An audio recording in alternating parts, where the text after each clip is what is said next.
एक गांव में किशन नाम का लकड़हारा अपनी पत्नी वीना के साथ रहता था। उसकी पत्नी 8 महीने की गर्भवती थी। किशन जंगल जाकर लकड़ियां काटता था, फिर बाजार ले जाकर उन्हें बेच देता था। इसी तरह उनका घर चलता था। पर किशन की पत्नी वीना बहुत ही लालची औरत थी और वो अपने पति के इस काम से कभी खुश नहीं रहती थी। इसीलिए हमेशा बातों बातों में उसे ताना मारा करती थी। सुनो जी, कान खोलकर मेरी बात सुन लो। या तो तुम ये लकड़ी काटने का काम छोड़ दो या फिर मैं तुम्हें हमेशा के लिए छोड़ दूंगी। तुम्हें कुछ पता भी है कि मैं कैसे अपना जीवन काट रही हूँ? गांव की सभी औरतें महंगे महंगे कपड़े और सुंदर सुंदर चूड़ी बिंदी लगाकर रहती है और एक तुम हो जो मुझे एक ढंग की साड़ी तक नहीं दिलवा सकते।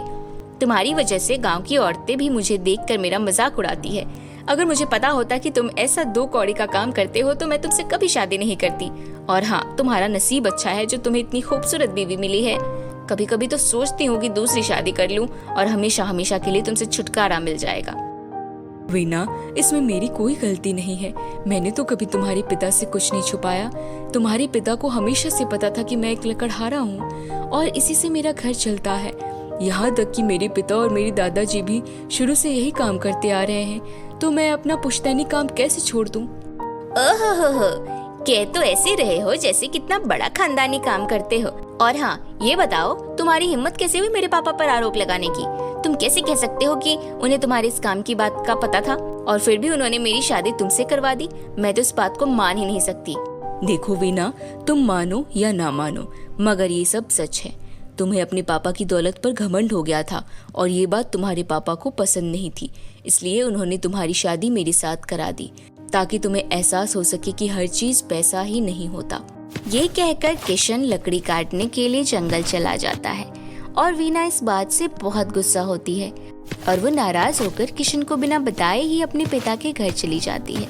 और देखते ही देखते 1 महीना बीत जाता है और फिर वीना एक बच्चे को जन्म देती है और उसे लेकर पिता के यहाँ रहने लगती है।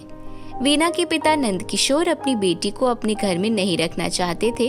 वो चाहते थे कि वीना अपनी बच्ची को लेकर अपने पति के साथ रहे। वीना बेटी, देखो मैं तुम्हारा बाप हूँ, तुम्हारा अच्छा बुरा सब समझ सकता हूँ। शादी के समय लड़की अपने होने वाले पति को कुछ वचन देती है और उन वचनों को हमेशा निभाना होता है। बेटी, जब मेरे पास कुछ नहीं था तब भी तुम्हारी माँ ने कभी मेरा साथ नहीं छोड़ा और जब भी मेरे ऊपर मुसीबत आई तो वो ढाल बनकर खड़ी रही। अब तो वो जिंदा नहीं है, मगर मरने के बाद भी मैं उसे याद कर रहा हूँ क्योंकि वो एक सच्ची पतिव्रता औरत थी। बेटी, वो अगर अच्छी नहीं होती तो मैं उसे भला आज क्यों याद करता? देखो पापा, अब आप ये सारी बातें मेरे सामने ना ही करो तो अच्छा है। मत भूलो कि आपने ही मेरी शादी उस फटीचर लकड़हारे के साथ कराई थी और अब मैं उस गरीब आदमी के साथ बिल्कुल नहीं रहना चाहती।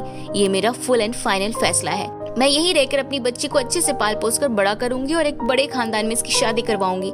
मैं उसके घर चली गई तो मेरे साथ साथ मेरी बेटी की जिंदगी भी खराब हो जाएगी। नंदकिशोर को अपनी बेटी की ये बात बिल्कुल भी अच्छी नहीं लगती और वो गहरी सोच में पड़ जाता है और किशन के लिए उसे बहुत बुरा लगता है। इसलिए किशन के पास जाकर माफी मांगता है। बेटा किशन, मुझे माफ कर दो, ये सब मेरी वजह से हो रहा है। ना मैं अपनी उस घमंडी बेटी की शादी तुमसे कराता और ना ही तुम्हारी जिंदगी बर्बाद होती। किशन, तुम मेरी एक बात मानो बेटा, तुम दूसरी शादी कर लो। मगर पापा जी। बेटा, वो अब वापस नहीं आएगी। मेरी बात मान लो और दूसरी शादी कर लो। नंदकिशोर के बार बार कहने पर किशन उसकी बात मान लेता है और वो निर्मला नाम की महिला से दूसरी शादी कर लेता है। निर्मला और किशन खुशी खुशी रहते हैं और 1 साल बाद निर्मला एक बच्ची को जन्म देती है, किशन जिसका नाम परी रखता है। लेकिन परी को जन्म देने के बाद उसकी माँ की मौत हो जाती है। किशन अपनी बच्ची को माँ बाप दोनों का प्यार देता है और उसका अच्छे से ख्याल रखता है।